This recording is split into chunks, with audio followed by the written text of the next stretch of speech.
This is Andi Purewal for Boxing News. I'm joined by Hughie Fury here in Manchester. Hughie, you've just seen your campmate Savannah Marshall become undisputed super middleweight champion against Crews-Dezurn. Walk me through her performance and what it meant to you as a campmate to see her have her hand raised.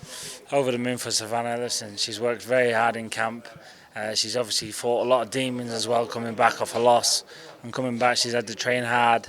And I do believe that's only 10% of her in there tonight. There's a lot more to come. Wasn't the best, but she done what she had to do to become world champion. It was a scrappy fight, not necessarily one which was easy on the eye.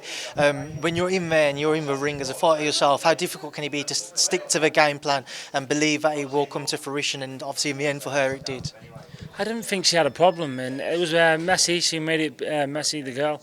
But I don't think Savannah had a problem winning, because I had her winning the fight quite easily. The girl just put the pressure and she was very messy, but the cleaner shots was from Savannah from round one. Majority decision, your thoughts on that? I'll be honest with you, that score was absolute bollocks. So, listen, what can you do? The main thing is she got the verdict and the right decision won, but that was disgraceful. A lot of talk about what's next for her. Obviously, we saw Claressa Shields enter the press conference afterwards. What did you make of her volleying of words with Savannah? It is what it is, but I do believe there's only one fight in this division. It is them two. There's no one else. What makes sense? Them two are the biggest fight, especially in British. It doesn't make sense to go over there. It's got to happen here, and I do think it'll come terms for it to happen again. I just want a word as well on an update on yourself. When can we expect to see you back in the ring? Listen, tonight's all about Savannah Marshall, but hopefully get me out in August. But I'm good and I can't wait to put on a statement myself. Obviously, you don't want to take too much away from Savannah's night, but just on you, what's your route back? How quickly do you want to see yourself back in those big fights?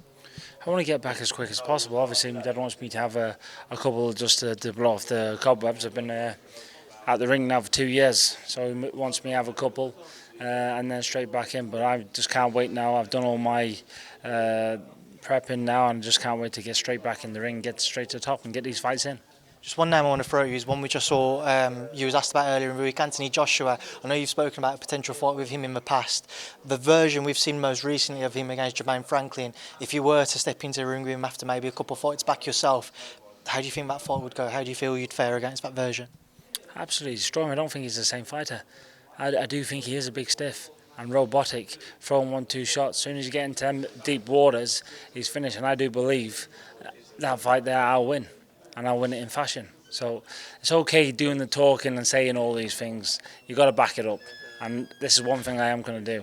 I'm going to have me couple warm-up fights, or if it's even just one. Because I am hungry now, more than ever, to get back in there and take over this division. Because I do believe it's wide open. Well, you were going to cut that there because you've got a moth that's flying around. It's got attention, yeah. But I appreciate your time. Thank you. Enjoy this victory. Hey, no problem, and God bless you. Thank you very much.